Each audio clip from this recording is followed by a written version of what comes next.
Hi hello ನಮಸ್ಕಾರ ಅಚ್ಚರಿ ಅಶ್ವಿನಿ ಚಾನಲ್ಗೆ ಸ್ವಾಗತ ಸುಸ್ವಾಗತ. ಇವತ್ತಿನ ಕ್ಲಾಸಲ್ಲಿ ನಾವು ಜರ್ದೋಸಿ ಲೋಡ್ ಜರ್ದೋಸಿನ ಯೂಸ್ ಮಾಡಿ ಯಾವ ರೀತಿ ಲೋಡ್ ಸ್ಟಿಚ್ ಹಾಕೋದು ಅಂತ ಕಲ್ತ್ಕೊಳ್ಳೋಣ. ಅದಕ್ಕೂ ಮುಂಚೆ ನೀವಿನ್ನೂ ನಮ್ಮ ಚಾನಲ್ಗೆ ಸಬ್ಸ್ಕ್ರೈಬ್ ಮಾಡಿಲ್ಲ ಅಂದರೆ ಸಬ್ಸ್ಕ್ರೈಬ್ ಮಾಡಿ. ಹಾಗೆ ಈ ವಿಡಿಯೋ ಇಷ್ಟ ಆದರೆ ಫ್ರೆಂಡ್ಸ್ ಆ್ಯಂಡ್ ಫ್ಯಾಮಿಲಿ ಜೊತೆ ಶೇರ್ ಮಾಡೋದನ್ನು ಮರಿಬೇಡಿ. ಜೊತೆಗೆ ಪಕ್ಕದಲ್ಲೇ ಇರೋವಂಥ ಬೆಲ್ ಐಕನ್ನ ಪ್ರೆಸ್ ಮಾಡಿದ್ರೆ ನಾನು ಯಾವುದೇ ಹೊಸ ವಿಡಿಯೋ ಅಪ್ಲೋಡ್ ಮಾಡಿದ್ರೆ ನಿಮಗೆ ಮೊದಲು ನೋಟಿಫಿಕೇಷನ್ ಬರುತ್ತೆ. ಬನ್ನಿ, ಇವಾಗ ನಾವು ಜರ್ದೋಸಿ ಲೋಡ್ ಸ್ಟಿಚ್ ಹಾಕೋದಕ್ಕೆ ಏನೇನು ಮೆಟೀರಿಯಲ್ಸ್ ಬೇಕು ಅಂತ ನೋಡ್ಕೊಂಬರೋಣ. ನಾನಿಲ್ಲಿ ಜರ್ದೋಸಿ ಲೋಡ್ ಸ್ಟಿಚ್ ಹಾಕೋದಕ್ಕೆ ಕೋರಾ ತೊಗೊಂಡಿದ್ದೀನಿ. ಕೋರಾ ಅಂದರೆ ತಿಕ್ಕಾಗಿರೋವಂಥ ಜರ್ದೋಸಿ, ಸ್ವಲ್ಪ ವೆಯ್ಟಾಗಿ ಕೂಡ ಇರುತ್ತೆ. ಅದರಲ್ಲಿ ರೆಡ್ ಕಲರ್ ತೊಗೊಂಡಿದ್ದೀನಿ. ರೆಡ್ ಕಲರ್ ತೊಗೊಂಡು ಅದನ್ನು ನಾನು ಈ ಥರ ಒಂದು 1/4 ಇಂಚಷ್ಟು ಮೆಷರ್ಮೆಂಟಲ್ಲಿ ಕಟ್ ಮಾಡಿ ಇಟ್ಕೊಂಡಿದ್ದೀನಿ. ಅಂದರೆ ಇಲ್ಲಿ ನಾವೇನು ಗ್ಯಾಪ್ ಬಿಟ್ಟಿರ್ತೀವೋ ಅದಕ್ಕೆ ಎಷ್ಟು ಬೇಕೋ ಅಷ್ಟು ಮೆಷರ್ಮೆಂಟ್ ಮಾಡಿಕೊಂಡು ಕೂಡ ನಾವು ಕಟ್ ಮಾಡ್ಕೋಬೋದು. ಮತ್ತು ಅದನ್ನು ಸ್ಟಿಚ್ ಮಾಡೋದಕ್ಕೆ ನಾನು ಬೀಟ್ಸ್ ನೀಡಲ್ ಅಥವಾ ಜರ್ದೋಸಿ ನೀಡಲ್, ನಾನಿವಾಗ ಬೀಟ್ಸ್ ನೀಡಲ್ನೇ ಯೂಸ್ ಮಾಡ್ತಾಯಿದ್ದೀನಿ. ಇದರಲ್ಲಿ ಜರ್ದೋಸಿ ಈಸಿಯಾಗಿ ಒಳಗಡೆ ಹೋಗುತ್ತೆ, ಅದಕ್ಕೆ ಇದು ಯೂಸ್ ಮಾಡ್ತಾಯಿದ್ದೀನಿ. ಜೊತೆಗೆ ಕಾಟನ್ ಸೀವಿಂಗ್ ಥ್ರೆಡ್, ಜರ್ದೋಸಿನ ಕಟ್ ಮಾಡೋದಕ್ಕೆ ಕಟ್ಟರ್. ಇವಾಗ ನಿಮಗೆ ಒಂದೇ ಮೆಷರ್ಮೆಂಟ್ ಯಾವ ರೀತಿ ಬೇಕು ಅಂದರೆ ಕಟ್ ಮಾಡಬೇಕಾದ್ರೆ ನಮಗೆ ಅನ್ಈವನ್ ಆಗಿ ಬರುತ್ತೆ ಅಂತ ನಾನು ನಿಮಗೆ ಮತ್ತೆ ಒಂದು ಸಲ ತೋರಿಸ್ತೀನಿ. ನಿಮಗೆ ಬೇಸಿಕ್ ಕ್ಲಾಸಲ್ಲಿ ಅಂದರೆ ಸ್ಟಾರ್ಟಿಂಗ್ ಜರ್ದೋಸಿನ ಯಾವ ರೀತಿ ಯೂಸ್ ಮಾಡೋದು ಅಂತ ತಿಳಿಸ್ಕೊಟ್ಟಿದ್ದೀನಿ.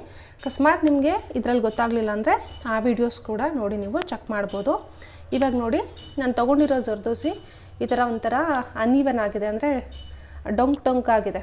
ಸೊ ಇದನ್ನು ನಾವು ಯಾವ ರೀತಿ ಎಕ್ಸ್ಪ್ಯಾಂಡ್ ಮಾಡ್ಕೋಬೇಕು ಅಂತ ತಿಳಿಸ್ಕೊಡ್ತೀನಿ. ಈಗ ನೋಡಿ, ಇದು ಇಷ್ಟು ಉದ್ದ ಇದೆ. ಇದು ಎರಡೂ ತುದಿನ ಈ ಥರ ಇಟ್ಕೊಂಡು ಇನ್ನೊಂದು ಕೈಯಲ್ಲಿ ಈ ಥರ ಲೈಟಾಗಿ ಸ್ಟ್ರೆಚ್ ಮಾಡಬೇಕು. ತುಂಬ ಜಾಸ್ತಿ ಎಳೆಯೋಕ್ಕೆ ಹೋಗ್ಬಿಡಿ. ಈ ಥರ ಲೈಟಾಗಿ ಸ್ಟ್ರೆಚ್ ಮಾಡಿದಾಗ ನಮಗೆ ಜರ್ದೋಸಿ ಲೆಂತ್ ಕೂಡ ಜಾಸ್ತಿ ಆಗುತ್ತೆ, ಮತ್ತು ಸ್ಟಿಚ್ ಮಾಡಬೇಕಾದ್ರೆ ನಮಗೆ ಫ್ಲೆಕ್ಸಿಬಲ್ ಆಗಿರುತ್ತೆ. ನೋಡಿ, ಮೊದಲಿಗೂ ಇವಾಗೂ ಎಷ್ಟು ಡಿಫ್ರೆನ್ಸ್ ಇದೆ. ಆವಾಗಿನ ಲೆಂತು ಇವಾಗಿನ ಲೆಂತು ನಮಗೆ ಸ್ವಲ್ಪ ಉದ್ದ ಆಗಿದೆ. ಇವಾಗ ಇದನ್ನು ನಾವು ಯಾವ ರೀತಿ ಕಟ್ ಮಾಡೋದು ಅಂತಲೂ ತೋರಿಸ್ತೀನಿ. ಇವಾಗ ನಾವು ಕಟ್ ಮಾಡಬೇಕಾದ್ರೆ ಈ ಎರಡೂ ಏಟನ್ನು ಈ ಥರ ಇಟ್ಕೊಂಡು ಫಸ್ಟು ಏನು ಮಾಡಬೇಕು, ಈ ಕಡೆ ಈ ಥರ ಕಟ್ ಮಾಡ್ಕೊಳ್ಳಿ. ನಾನು ಯಾವಾಗಲೂ ಹೇಳೋ ಹಾಗೆ ನೀವು ಜರ್ದೋಸಿ ಕಟ್ ಮಾಡೋಕ್ಕೆ ಅಂತ ಸಪ್ರೇಟು ಕಟ್ಟರ್ ಅಥವಾ ಟ್ರಿಮ್ಮರ್ನ ತೆಗೆದಿಟ್ಕೊಂಬಿಡಿ. ಯಾಕಂದರೆ ನೀವು ಇದರಲ್ಲೇ ಥ್ರೆಡ್ಡು ಕೂಡ ಕಟ್ ಮಾಡಿ ಇದನ್ನು ಕಟ್ ಮಾಡಿದ್ರೆ ಇದು ಮೊಂಡ ಆಗುತ್ತೆ, ಆವಾಗ ಜರ್ದೋಸಿ ನೀಟಾಗಿ ಕಟ್ ಆಗಲ್ಲ. ನೀವು ಒಂದೇ ಟೈಮ್ಗೆ ಈ ಥರ 2 ಪೀಸ್ ಇಟ್ಕೊಬೇಕು ಅಂತಿಲ್ಲ, 4 ಪೀಸ್ ಕೂಡ ಒಟ್ಟಿಗೆ ಇಟ್ಕೋಬೋದು. ಆ ರೀತಿ ಇಟ್ಕೊಂಡಾಗ ನಿಮಗೆ ಎಲ್ಲ ಈವನಾಗಿ ಬರುತ್ತೆ. ನೋಡಿ, ನಾನು ಇವಾಗ 4 ಈ ಥರ ಇಟ್ಕೊಂಡಿದ್ದೀನಿ. ಇಟ್ಕೊಂಡು ಮತ್ತೆ ಇದನ್ನು ಈ 4 ಇದೆಯಲ್ಲ ಅದನ್ನು ಮತ್ತೆ ಈ ಥರ ಕಟ್ ಮಾಡ್ಕೊತೀನಿ. ಆ ರೀತಿ ಕಟ್ ಮಾಡಿದಾಗ ನಮಗೆ ಜಾಸ್ತಿ ಪೀಸಸ್ಸು ಒಂದೇ ಟೈಮಲ್ಲಿ ಬರುತ್ತೆ.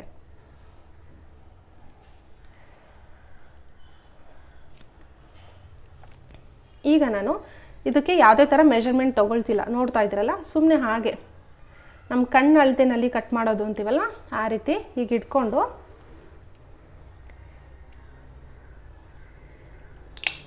ಈ ರೀತಿ ಕಟ್ ಮಾಡ್ತಾ ಹೋಗಬೇಕು.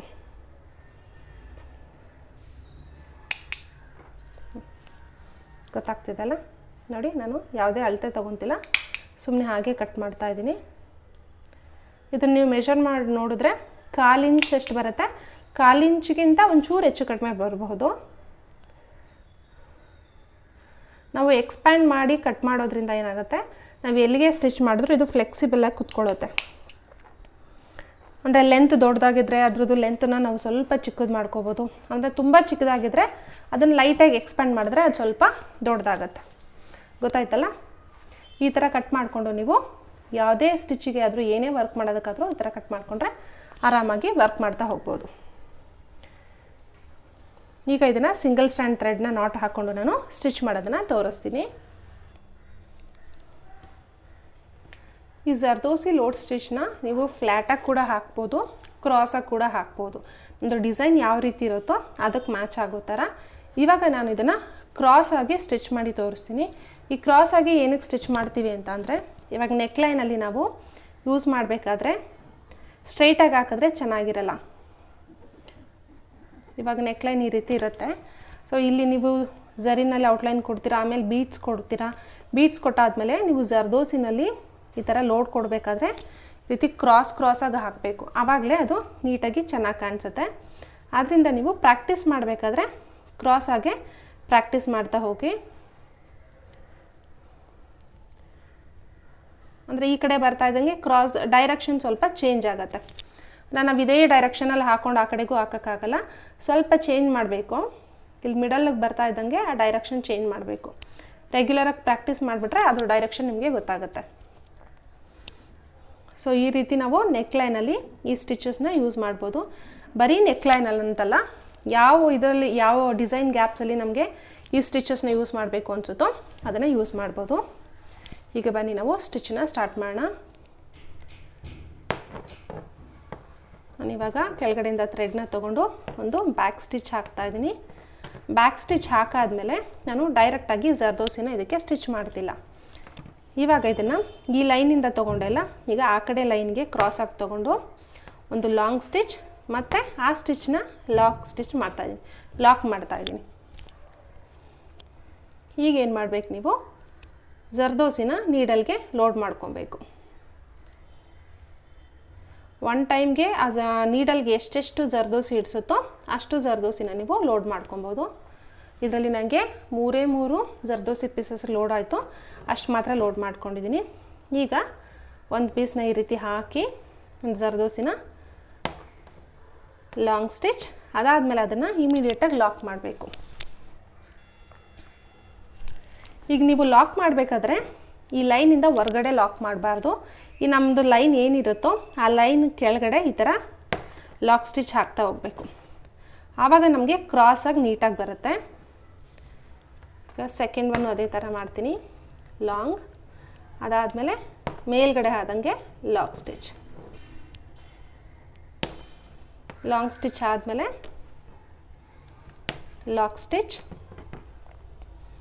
ಈಗ ಜರ್ದೋಸಿನ ಹಾಕಿ ಸ್ಟಿಚ್ ಮಾಡ್ತಿದ್ದೀನಿ. ಗೊತ್ತಾಗ್ತಿದಲ್ಲ?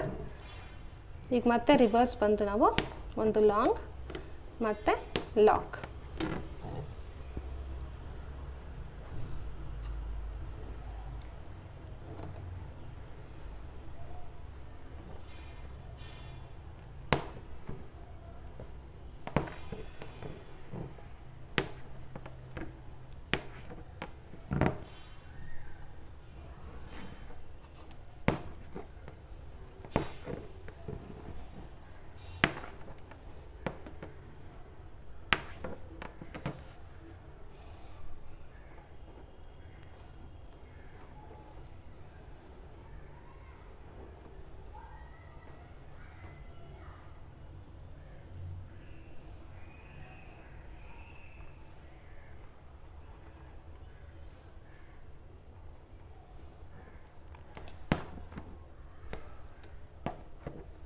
ನೀವು ಸ್ಟಿಚ್ ಮಾಡಬೇಕಾದ್ರೆ ಮರಿಬಾರ್ದು, ಕ್ರಾಸಾಗಿ ಸ್ಟಿಚ್ ಮಾಡೋದಾದರೆ ಕ್ರಾಸಾಗಿ ಮಾಡ್ತಾ ಹೋಗಬೇಕು.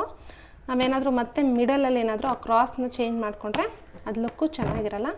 ನೀಟಾಗಿ ಕ್ರಾಸಾಗಿ ಬರೋ ಥರ ಸ್ಟಿಚ್ ಮಾಡ್ತಾ ಹೋಗಬೇಕು.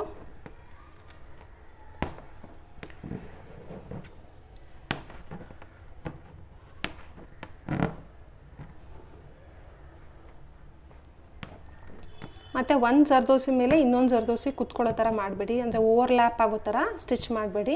ನೀಟಾಗಿ ಗ್ಯಾಪ್ ಕೊಟ್ಟು, ಇವಾಗ ನಮ್ಗೆ ಗ್ಯಾಪ್ ಯಾವ ರೀತಿ ಗೊತ್ತಾಗುತ್ತೆ ಅಂದರೆ, ಈಗ ಲಾಂಗ್ ಸ್ಟಿಚ್ ಆದಮೇಲೆ ನಾವು ಇಲ್ಲೇ ಏನಾದರೂ ಲಾಕ್ ಮಾಡಿಬಿಟ್ರೆ ಸೇಮ್ ಅದೇ ಪ್ಲೇಸಲ್ಲಿ ನಮಗೆ ಈ ಜರ್ದೋಸಿ ಮೇಲೆ ಬಂದುಬಿಡತ್ತೆ, ಅದ್ರ ಮೇಲೆ ಇನ್ನೊಂದು ಜರ್ದೋಸಿ ಕುತ್ಕೊಂಡಿರೋ ಥರ ಆಗುತ್ತೆ. ಆ ರೀತಿ ಆಗಬಾರ್ದು ಅಂತಲೇ ನಾವು ಲಾಕ್ ಸ್ಟಿಚ್ನ ಸ್ವಲ್ಪ ಕೆಳಗಡೆ ಆದಂಗೆ ಹಾಕ್ತೀವಿ. ಕೆಳಗಡೆ ಆದಂಗೆ ಹಾಕಿದಾಗ ನಮಗೆ ಗ್ಯಾಪು ನೀಟಾಗಿ ಸಿಗುತ್ತೆ, ಸ್ಟಿಚ್ ಕೂಡ ನೀಟಾಗಿ ಕಾಣಿಸುತ್ತೆ.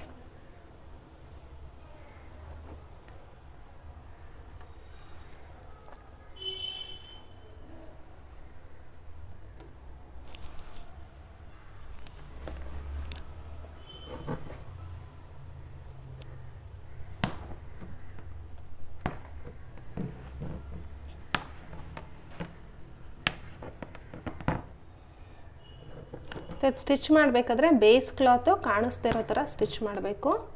ಅಂದರೆ ಒಂದು ಜರ್ದೋಸಿಯಿಂದ ಇನ್ನೊಂದು ಜರ್ದೋಸಿಗೆ ಗ್ಯಾಪ್ ಕೂಡ ಇರಬಾರ್ದು, ಜೊತೆಗೆ ಓವರ್ಲ್ಯಾಪ್ ಕೂಡ ಆಗಿರಬಾರ್ದು. ತುಂಬಾ ಈಸಿ ಅಂದರೆ ಈಸಿ ಈ ಸ್ಟಿಚಸ್ಸು. ನಾನು ಇವಾಗ ಇದನ್ನೇ ಇಲ್ಲಿವರೆಗೂ ಕಂಪ್ಲೀಟ್ ಮಾಡಿ ನಿಮಗೆ ತೋರಿಸ್ತೀನಿ ಇದು ಯಾವ ರೀತಿ ಇರುತ್ತೆ ಅಂತ. ನೋಡಿ ಈಗ ಕಂಪ್ಲೀಟ್ ಆಗಿದೆ. ಈ ಕಂಪ್ಲೀಟ್ ಆದಮೇಲೆ ನಾವು ಇದನ್ನು ಅದೇ ರೀತಿ ಬಿಡೋದಕ್ಕಾಗಲ್ಲ, ಅನ್ನೀವನ್ ಆಗಿರುತ್ತಲ್ವ.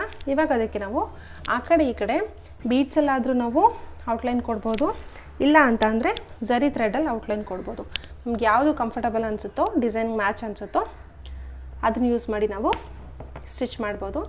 ನಾನು ಇವಾಗ ಇದಕ್ಕೆ ಝರಿ ಥ್ರೆಡಲ್ಲಿ ಔಟ್ಲೈನ್ ಕೊಡ್ತಾಯಿದ್ದೀನಿ.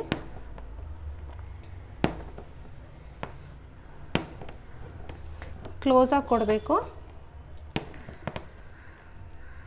ಇದನ್ನು ನೀವು ಫಸ್ಟ್ ಔಟ್ಲೈನ್ ಹಾಕ್ಕೊಂಡು ಆಮೇಲೆ ಬೇಕಾದರೆ ಸ್ಟಿಚ್ ಮಾಡ್ಬೋದು, ಇಲ್ಲ ಅಂತಂದರೆ ಒಳಗಡೆ ನೀವು ಲೋಡಿಂಗ್ ಕೊಟ್ಬಿಟ್ಟು ಔಟ್ಲೈನ್ ಕೊಡ್ಬೋದು. ಎರಡೂ ಮೆಥಡಲ್ಲೂ ಮಾಡಬಹುದು.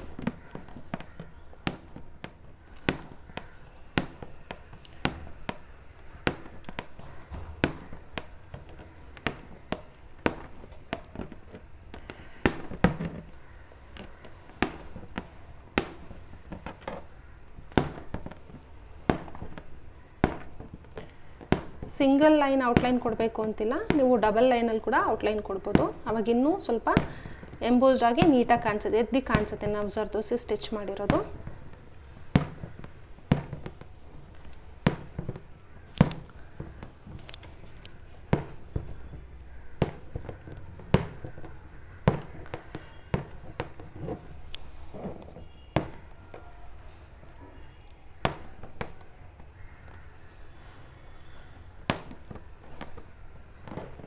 ಸೊ ಇವಾಗ ಇಲ್ಲಿಗೆ ಮುಗಿಸಿ ನಾವು ಹಾಗೆ ಎಂಡ್ ನೋಟ್ ಹಾಕಿದ್ರೆ ಇದು ಕಂಪ್ಲೀಟ್ ಆಗುತ್ತೆ. ಇಲ್ಲಿ ನೋಡ್ಬೋದು ನೀವು ಜರ್ದೋಸಿ ಲೋಡ್ ಸ್ಟಿಚ್ ಕಂಪ್ಲೀಟ್ ಆಗಿದೆ. ಈಗ ಇದಕ್ಕೆ ನಾನು ಔಟ್ಲೈನ್ ಕೂಡ ಕೊಟ್ಟು ಕಂಪ್ಲೀಟ್ ಮಾಡಿದ್ದೀನಿ. ಇದನ್ನು ನೀವು ನೆಕ್ ಲೈನಲ್ಲಿ ಯೂಸ್ ಮಾಡ್ಬೋದು, ಹೇಳ್ದಾಗೆ ಲೀಫ್ ಸ್ಟಿಚಲ್ಲಿ ಕೂಡ ಯೂಸ್ ಮಾಡ್ಬೋದು. ಸೇಮ್ ಸ್ಟಿಚ್ನ ಯೂಸ್ ಮಾಡಿ, ಅಂದರೆ ಜರ್ದೋಸಿ ಲೋಡ್ ಸ್ಟಿಚ್ನ ಯೂಸ್ ಮಾಡಿ ಲೀಫ್ ಫಿಲ್ಲಿಂಗ್ ಯಾವ ರೀತಿ ಮಾಡೋದು ಅಂತಲೂ ನಾನು ನಿಮಗೆ ನೆಕ್ಸ್ಟ್ ಕ್ಲಾಸಲ್ಲಿ ಹೇಳ್ಕೊಡ್ತೀನಿ. ತುಂಬ ಈಸಿ ಅಂದರೆ ಈಸಿ. ಬಟ್ ಏನಂದರೆ ನಾವು ಜರ್ದೋಸಿ ಕಟ್ ಮಾಡಬೇಕಾದ್ರೆ ಈವನ್ನಾಗಿ ಕಟ್ ಮಾಡ್ತಾ ಹೋಗಬೇಕು. ಏನಾದರೂ ಅನ್ನೀವನ್ ಆದರೆ ಇಲ್ಲಿ ನೋಡಿ, ಇಲ್ಲಿ ಕಾಣಿಸ್ತಿದೆಯಾ ಗ್ಯಾಪು. ಸೊ ಈ ರೀತಿ ನಮಗೆ ಗ್ಯಾಪ್ ಕಾಣಿಸುತ್ತೆ. ಬಟ್ ಏನಂದರೆ ನಾವು ಬೀಡ್ಸ್ ಔಟ್ಲೈನ್ ಕೊಟ್ಬಿಟ್ಟಾಗ ಈ ಅನ್ನೀವನ್ ಆಗಿರೋವಂಥದ್ದೇನು ಕಾಣಿಸಲ್ಲ, ಈವನ್ ಆಗಿರುತ್ತೆ. ಫಸ್ಟು ನೀವು ಆ ಕಡೆ ಈ ಕಡೆ ಎರಡೂ ಕಡೆ ಬೀಡ್ಸಲ್ಲಿ ಔಟ್ಲೈನ್ ಕೊಟ್ಬಿಟ್ಟು ಆಮೇಲೆ ಬೇಕಾದರೆ ಒಳಗಡೆ ಫಿಲ್ಲಿಂಗ್ ಮಾಡ್ತಾ ಹೋಗ್ಬೋದು. ತುಂಬಾ ಚೆನ್ನಾಗಿರುತ್ತೆ, ತುಂಬಾ ಈಸಿ. ಇದನ್ನು ನೀವು ಚೆನ್ನಾಗಿ ಪ್ರಾಕ್ಟೀಸ್ ಮಾಡಿ ಮತ್ತೆ ನಾವು ನೆಕ್ಸ್ಟ್ ಕ್ಲಾಸಲ್ಲಿ ಮೀಟ್ ಮಾಡೋಣ. ಈ ಕ್ಲಾಸಲ್ಲಿ ನಿಮ್ಗೆ ಏನಾದರೂ ಡೌಟ್ ಇದ್ದರೆ ಅಥವಾ ಏನಾದರೂ ನಿಮಗೆ ಕಮೆಂಟ್ಸಲ್ಲಿ ಏನಾದರೂ ಕೇಳಬೇಕು ಅಂದರೆ ಕಮೆಂಟ್ ಸೆಕ್ಷನಲ್ಲಿ ನನಗೆ ಕಮೆಂಟ್ ಮಾಡಿ ನಿಮ್ಮ ಡೌಟ್ನ ಕ್ಲಾರಿಫೈ ಮಾಡೋದಕ್ಕೆ ನಾನು ಟ್ರೈ ಮಾಡ್ತೀನಿ. Thank you so much. ಇದೇ ಥರ ಕಲಿತಾ ಇರಿ, ಹಾಗೆ ಸಪೋರ್ಟ್ ಮಾಡ್ತಾಯಿರಿ. Thank you so much. Bye.